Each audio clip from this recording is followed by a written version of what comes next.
Welcome to Distress to Joyful, Bailey's Way. I'm your host, Bailey Raber, here to enlighten you and the rest of the world about one of the most misunderstood mental health disorders out there, bipolar disorder. In each episode, we'll learn more about my personal journey with bipolar 2 disorder, how I've struggled with it, and how I've learned to overcome those struggles. Together, we'll laugh, we'll cry, and most importantly, we'll have fun. You'll leave each episode feeling hopeful and stocked full of useful information on how you can better yourself and the world around you.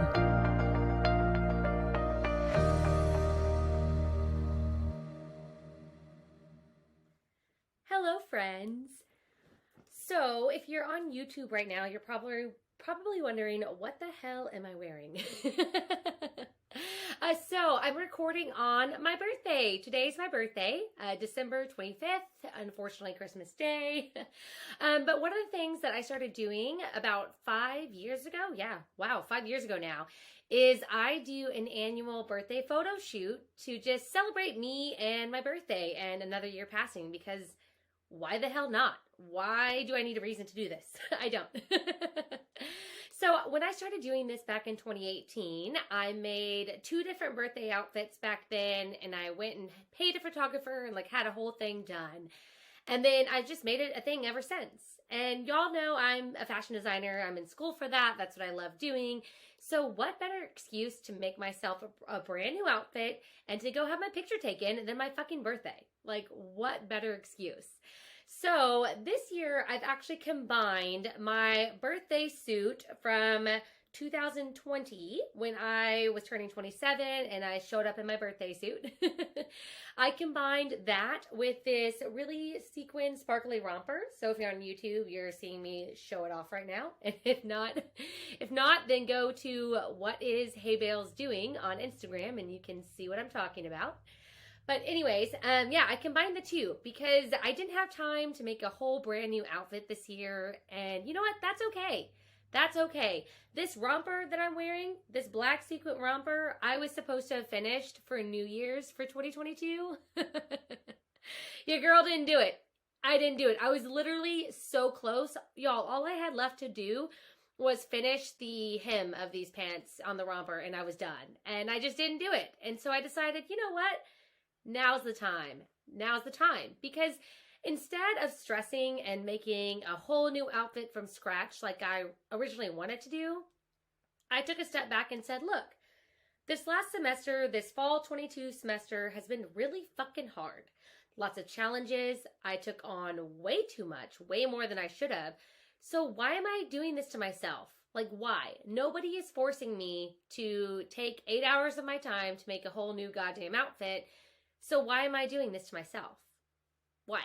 So I decided not to. I decided, you know what? I can combine some things and still have a great time and still have a great photo shoot. And that's exactly what I'm going to do when I'm done here with you. I'm going to go and I'm going to take the photos on my birthday, which normally I do it before my birthday. But you know what?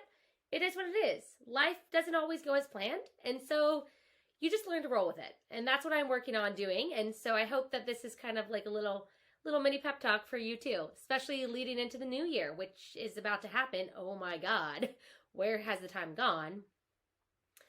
All right, anyways, so a couple more announcements before we move into today's episode. I have my handy dandy little notes here, which I'm getting better about. So those of y'all on YouTube, you get to see me reading things off occasionally. It is what it is.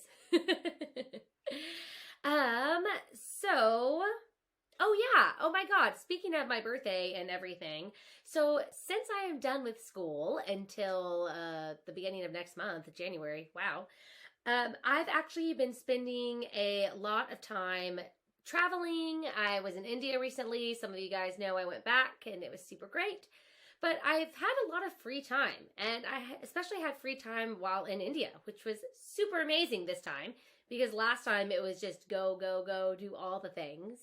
So in this newfound free time that I have, I've started pumping out some more blog posts, and one of which is actually about, yep, you guessed it, the birthday photo shoots that I do.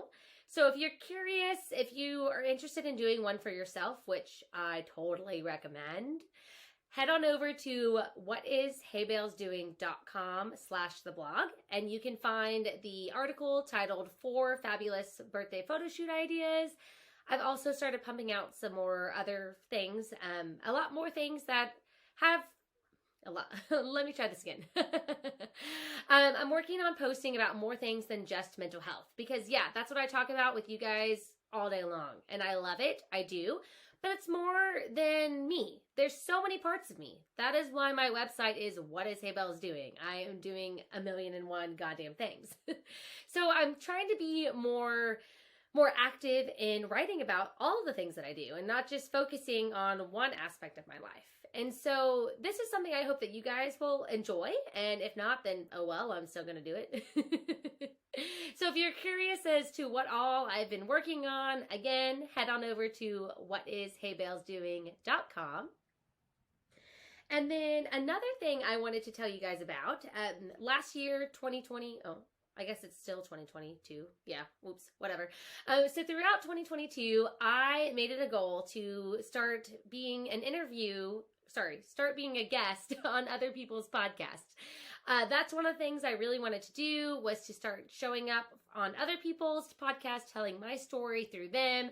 I have made so many awesome connections by doing this, y'all. So many. One of which was, her name is J. Michelle. She is the host of the Mind Talk podcast, and she had me on her show to talk about bipolar disorder in teens. So those of you who know my story and who've listened, from day one, all of the episodes up until now, you know that I was diagnosed with bipolar 2 disorder when I was a teenager. And so that was hard. That was really fucking hard. Mental health back then, 10, 15 years ago, was not what it is today. So sitting down and talking with her, I kind of went over the things that I wish other people would have done for me back then, most specifically the adults in my life. Because when you're a teenager, you don't know what the fuck's going on. You don't know what you're doing. And let's be real here. As adults, we still don't know either. But as teenagers, we look to adults for guidance and for help and for all of the things. And I didn't have that. I really didn't have anyone to help me navigate this really difficult transition in my life as, being diagnosed with a mental health disorder as a fucking teenager, which is already hard enough, minus a mental health disorder. So, especially guys, if you have teenagers, whether or not they have any kind of mental health disorder or anything like that, please, please, please do your child a favor and tune into this episode with me and J. Michelle on the Mind Talk podcast just to get a different insight. I think perspective is so important, and I think it is really important that we learn the perspective of others in order to better understand them and to better help them. Why else are we in this world than to communicate and connect and love each other, right? Right. All right. So let's go ahead and dive into today's episode. Sobriety and bipolar disorder equals the way to go. The way to go. So first of all, I would like to start by saying that, hi, my name is Bailey, and I used to be an alcoholic. Yeah, I did. And so I started drinking back when I was 16. I was finding alcohol at parties back then, and I attended all of these behind my parents' back. They never knew. They probably know they probably know now. I'm sure somebody has tuned into this podcast and said something to them. But back then, I don't think that they really had an idea, at least not for the first couple of years. They did find out by the time I was a senior in high school, but hey, that's another story for another day. So at first, I began drinking as a way of rebelling against my parents because, they always taught me that alcohol was bad. Like, that's what I learned from my parents. That's what I learned from church. And so I did it because I'm like, you know what? Let me find out. Why is alcohol so bad? Nobody ever told me why. I mean, they kind of did, but it's one of those things where I wasn't explained it as like, hey, alcohol can cause you to have sex with strangers. Alcohol can cause you to have car accidents. I was never explained things like that. I was explained that alcohol is a sin, so you don't do it. That's it. Y'all, these things don't work, because then what did I do? I turned around and said, let me find out for myself. Let me figure out for myself how this really feels and what this really does. So from there, it quickly became a serious issue. And y'all, I was never a casual drinker. I always drank to get drunk. And until I turned 21, I would always go out of my way to find parties every damn weekend where I could go and I could drink. Because even though I wouldn't admit it to myself back then, I had an addiction, and it was bad. It was real bad. But I wouldn't let myself drink at home alone. Only when I was with other people, because, quote, only alcoholics drink alone, so if I drink with other people, I can't be an alcoholic. No, there's no way. That's not me. I'm not that. Y'all, just so you're aware, the National Institute on Alcohol Abuse and Alcoholism defines heavy drinking as, for men, consuming more than 4 drinks on any day, or more than 14 drinks in an entire week. And for women, it is consuming more than 3 drinks on any day, or more than 7 drinks per week. 7 drinks per week. That's all it takes to be considered an alcoholic. So, therefore, by this standard, yeah, y'all, I was a motherfucking alcoholic. Like I was. There's just no way around it. So then, what's the issue with alcohol? Well, friend, I am so glad that you asked, because here are a few real-life examples of problems that alcohol abuse caused for me.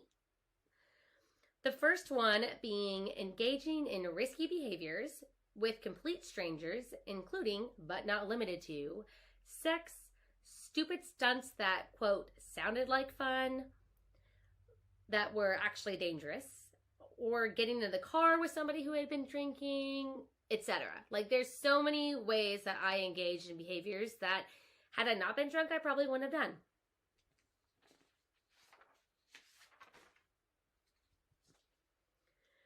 Another thing was getting behind the wheel of my own car after drinking or while being drunk. Starting fights with strangers or friends because I was drunk. And oh my God, let me just tell y'all about one incident where that occurred. Oh man, so I remember, I think I was 17. I'm pretty sure I was a junior in high school. I was at a party at my friend's house. I'm not going to use any real names in this. But I was at a party that my friend was throwing. Her dad was out of town. She had this big ass house. There was a pool. Like, everything was great.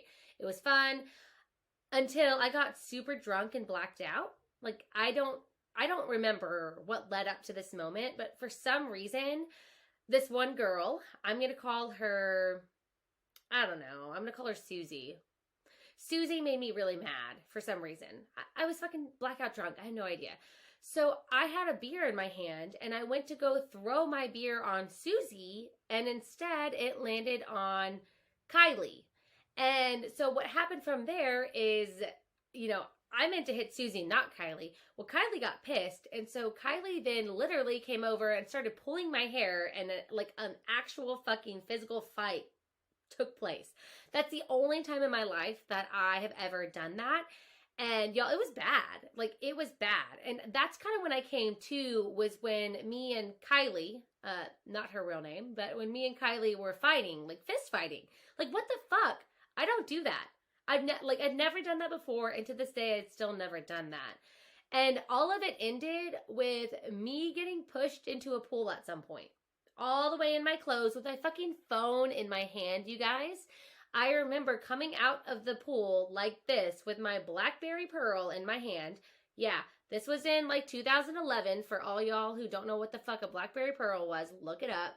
But I remember coming out of the pool with it up like this because I'd been pushed into the pool with my clothes on, with my fucking phone in my hand because of a fight that got started because I was blackout drunk.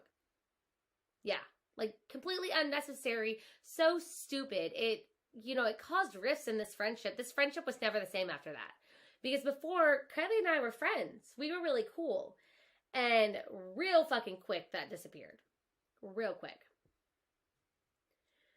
Some other instances include waking up in places that were unknown to me without my car being around. So I was basically stranded.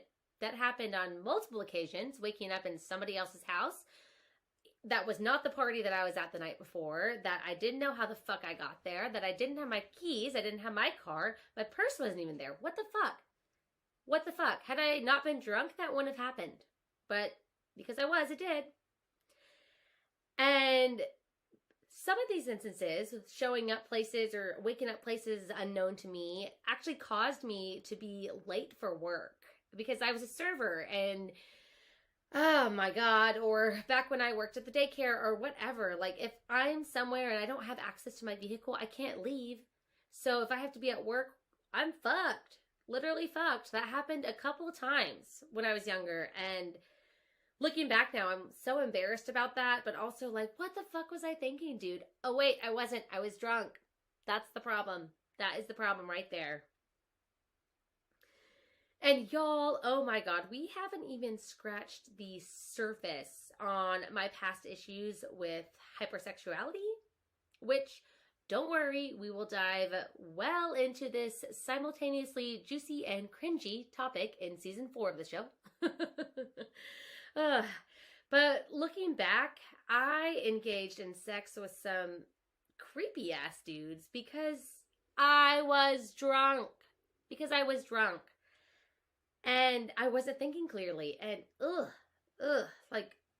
I look back and I'm like, thank God none of them actually knocked me up or anything, because that would have been a super tragic disaster. Super tragic. But guys, that's the thing. That is the thing. When you are drinking, you don't fucking care. You don't care who you're with. You don't care what's going on. You don't care to use a condom. You don't care to make sure that this dude who you've never met before, who all of a sudden you're fucking, you don't care that he pulls out. You just don't fucking care because you're drunk and you're horny and you just want to get laid. So you make bad fucking decisions. Bad decisions. Around more than just sex, guys. This is just a huge example that I'm using. But guys, just a quick little side note. I am still, to this day, working on forgiving myself for this person that I used to be, back when I used to drink. And so please know that if you have ever engaged in similar behaviors, that first of all, you're not alone. You are not alone. That's why I'm sitting here telling you about this. So that way you know that you are not alone. But also, if you feel any regrets, like kind of how I do right now, then please know that it is necessary to do the work towards healing from this and forgiving yourself, because you're worth it. You are worth it, and you deserve to love and be loved. And first you have to forgive yourself. You have to forgive yourself. And to be honest, that's still something I'm struggling on a little bit, because I had some really, really, really hard times for years, and there's a lot I need to forgive myself for. So it's a process, but I'm in it. And, if you're there, you should consider it too, because again, you're worth it. Okay, so let's move into the relationship between alcohol and bipolar disorder. So there's a little research. Let's go ahead and dive into that real quick. And I found a very informative article on alcoholrehabguide.org, which begins by stating the following.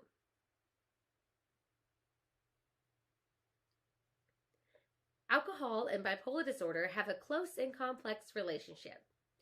Few mental health disorders are as closely associated with alcohol abuse as bipolar disorder. Yeah, okay, that is fucking intense. All right, so why is that? They go on to say that people who suffer from bipolar disorder often feel out of control or out of touch with their life. Unsure of what to do or how to feel when an episode occurs, makes turning to alcohol a very appealing solution in relieving these mind-numbing symptoms. Alcohol helps calm nerves, especially in social settings, so it can possibly relieve the negative symptoms of bipolar disorder temporarily, yet can increase the chances of worsening the disorder later on. Okay, so I have never needed alcohol in social settings because I am a goddamn social butterfly. Yes, I am. But I can attest that I was definitely drinking a lot back in the day to help relieve the negative symptoms associated with my bipolar disorder. But guys, so here's where the issue lies with bipolar disorder and alcohol. So, FYI, in case you didn't already know this, that alcohol is a depressant. So while it might help to lift you up and feel good in the moment, when you come down, you will come crashing down with a massive bang, and you will end up feeling so much worse than when you first picked up that drink. You will feel so much worse than when you first picked up that drink. God damn it. Why is that so hard to say? Oh my God. So then what happens is, because you feel worse than when you started, you go back to it again. And it creates a vicious cycle that is so hard to break. Trust me from experience, it's hard to break. And additionally, the same article goes on to say that alcohol is known to intensify bipolar disorder due to its sedating effects. It acts similarly to some medications, risking feelings of depression with each swig of alcohol. Alcohol also greatly increases the severity of mania, which many who suffer from bipolar find extremely pleasurable. Although alcohol can increase the negative effects of bipolar disorder in either direction, flaming the fire with each sip. If you want to check out this article for yourself, be sure to check out the show notes, and you will find this article as well as the next ones that I'm about to mention. Because let's go ahead and talk about alcohol and bipolar medications. Let's talk about this. So I found a different article on verywellhealth.com that is titled Bipolar Disorder and Alcohol. What's the connection? So this article brings up a lot of the same topics about... So this article talks about some of the same topics while also bringing up the topic of alcohol and bipolar meds. So this article goes on to state that mood stabilizers are the main treatment for bipolar disorder. A healthcare provider may prescribe mood stabilizers to help treat symptoms of bipolar disorder, especially mania. Some of these medications include lithium, lamotrigine, atypical antipsychotics, yada, yada, yada. There's a long list of them on this website if you want to check it out. Then they say that combining alcohol with mood stabilizers is not recommended as the interactions can cause increased drowsiness, memory issues, impaired judgment, or liver problems. Yeah, I can't even lie to you. Like, I can't lie. And I knew this. I knew this fact that alcohol is not recommended when taking mood stabilizers. I knew this because as soon as I was diagnosed with bipolar 2 disorder and was prescribed some meds, my psychiatrist at the time, Dr. Patel, informed me that I should avoid alcohol because it's really not good to mix it with my meds. And back then, I always lied and I said, oh, well, I don't drink, because I feared that if I told any healthcare providers the truth, that they would then tell my parents, who would fucking ground me for life, if not murder me. Like, I was so scared of my parents finding out about me and alcohol that I always lied, which, you know, probably caused a lot more harm and more trouble than had I just said something. Oh, man. So, my personal journey with sobriety and why I recommend it for you. So, let's talk about this. because this is the whole reason for this episode here, is to talk about why I finally chose to stop drinking. I say finally because I probably should have done it years prior, but you know what? It is what it is. This is life. This is the journey that I'm on, and I want to tell you about it. And I also want to recommend it for you. So please, this next bit where I talk about my sobriety, I just really want you to take a deep, close listen, because whether or not you have bipolar disorder, I have some really great points to bring up that I hope will resonate or at least get those wheels turning in your brain for you, okay? So I have a little perceived Q&A here for you based upon questions that I am often asked when I tell people that I don't drink. So let's go ahead and dive into this. So the first question being, when did you stop drinking? And my answer is I stopped drinking in January of 2019. So damn, that's almost what?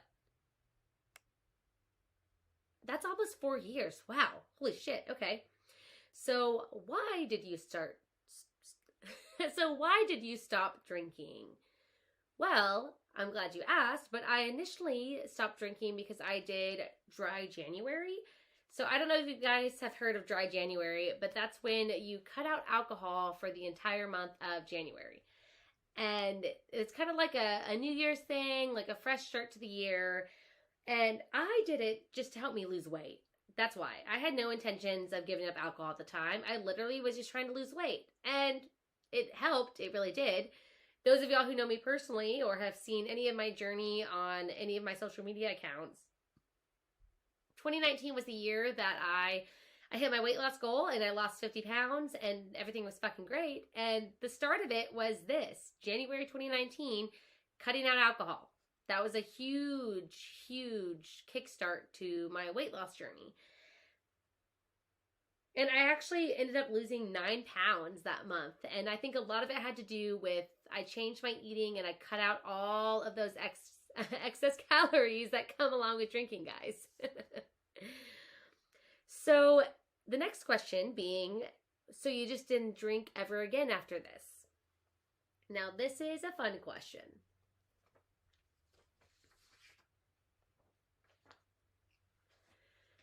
Because I did. I did drink again after January 2019, but not in the way you might think. So on February 1st, 2019, I went over to a friend's house and I drank 2 glasses of wine. I'm like, you know what? Dry January's done. I stopped drinking. I did it. I went the whole month without drinking. I really did. I was so proud of myself. So what did I do? I went and rewarded myself with some fucking wine. Yeah, go figure. So I got drunk on 2 glasses of wine. Yeah, that was insane. And I woke up feeling so hungover and I hated it. I hated how I felt. I really did. And so after that incident, I really kind of didn't feel like drinking very much anymore. I maybe got drunk like 1 or 2 more times after this. And then I decided, you know what? I fucking hate feeling hungover. I hate it. It feels gross. And so I don't want to feel that way anymore, so I'm not going to drink. And that was that. So, how did you manage to not go back? My answer being that every time I thought about having a beer or a glass of wine, I would remember how fucking awful my last hangover was. And I used this shitty memory as a warning to myself that if I chose to drink right now, which even 1 or 2 glasses would get me drunk because I'm a lightweight now because your girl doesn't drink anymore. So if I chose to drink, that shitty feeling would be waiting for me tomorrow morning. And fuck that. Big old fuck that. So therefore, I wouldn't pick up the drink. Literally, it is as simple as that. And it might sound hard right now, especially if you are caught up like I was in just drinking all the time. But cutting out alcohol for a whole month and then going back to it, it allowed my body to detox enough to where that hangover feeling that I was so used to previously, I was no longer used to it. So then I felt it in like full throttle effect and it fucking sucked. It fucking sucked. So that memory was enough to keep me away. And to this day, seriously, I have been offered so many times and I've been peer pressured so many times. And my answer is no. I like feeling good. I like feeling good. I do not like feeling hungover, so I'm not going to do it. I'm not. Not even on a special occasion. You won't have a glass of champagne. Yeah, literally, I put that as my next like perceived question because I get asked that all the time. And I just want to first off stop and say, if you drink alcohol and you are with somebody who says that they don't drink alcohol, leave them alone.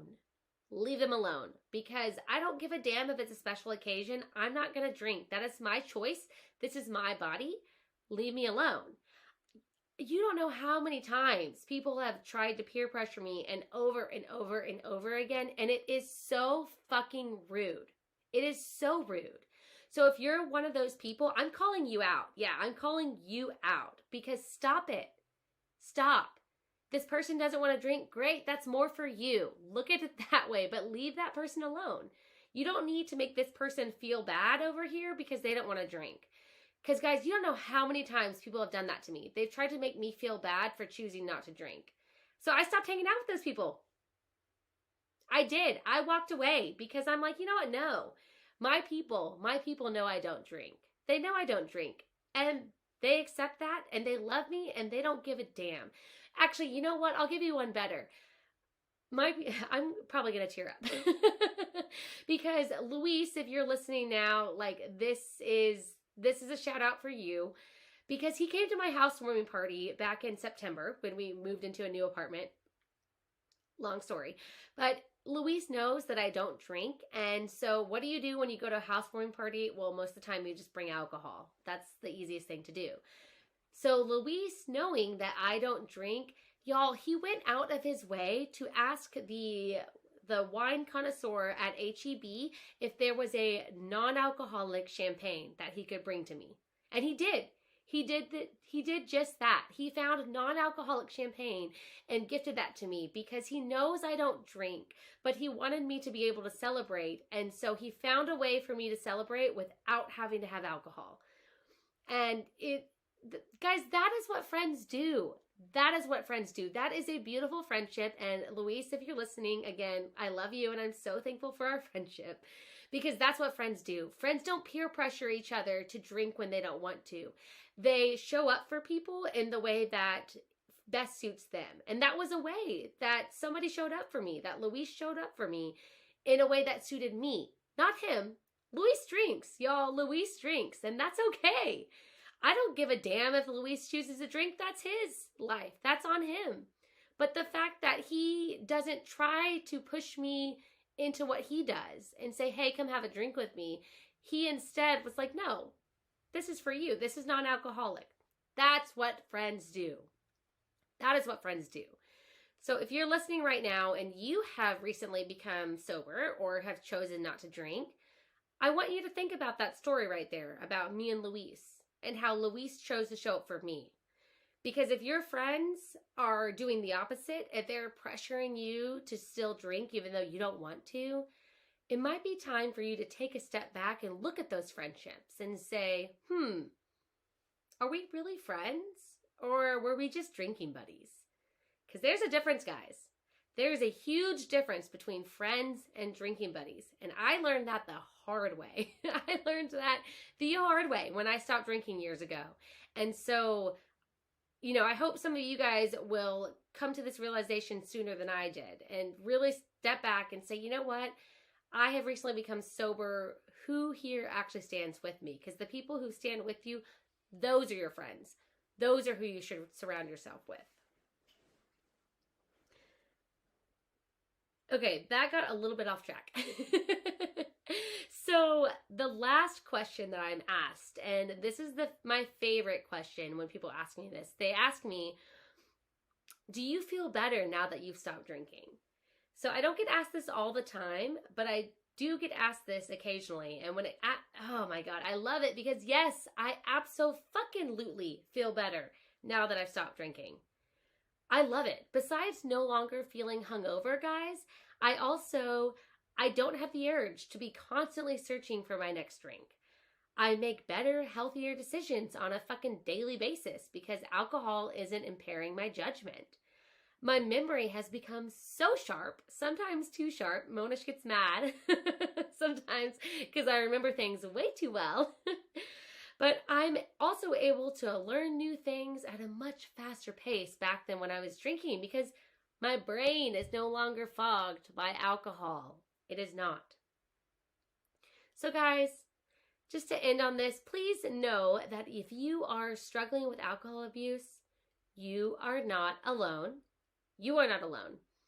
And I truly hope that you will get the help that you need and that tuning in today was informative or helpful or inspiring to you. And lastly, always remember that seeking help is a sign of strength. And I promise you that you are so much stronger than you know.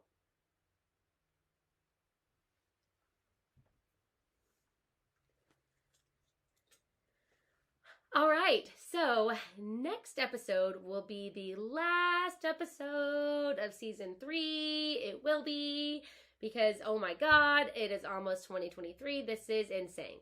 This is so insane. So this next episode coming up is going to be a tribute to you. Yes, to you listening or watching me right now. So it's a tribute to you and everybody else who has tuned in and showed some love to this podcast this year. Because guys, without you, I wouldn't be here right now, sitting in a cabin with my microphone and my laptop recording for you. Like I wouldn't be here without you. I really wouldn't. So you don't want to miss it. So make sure you tune in for this final episode of season 3. And again, thank you for tuning in, whether it be on YouTube right now or whichever listening platform that you prefer. Be sure to follow the show on Instagram at distressed2joyful_Bailey's Way. And also head on over to the website at whatisheybellsdoing.com to check out the show notes from this episode, where you can find all of the links to the articles mentioned throughout the show today. If you enjoy this podcast, help spread the word by leaving a rating or review, especially if you are an Apple Podcast listener, because that is, as far as I'm aware, the only platform where you can actually write a review. And I would love to hear from you and love to hear what your thoughts are. And lastly, guys, don't forget to hit the cute little subscribe button to stay up to date with all of the new episode releases. But until next time, take it easy, stay grateful, and be joyful. Bye!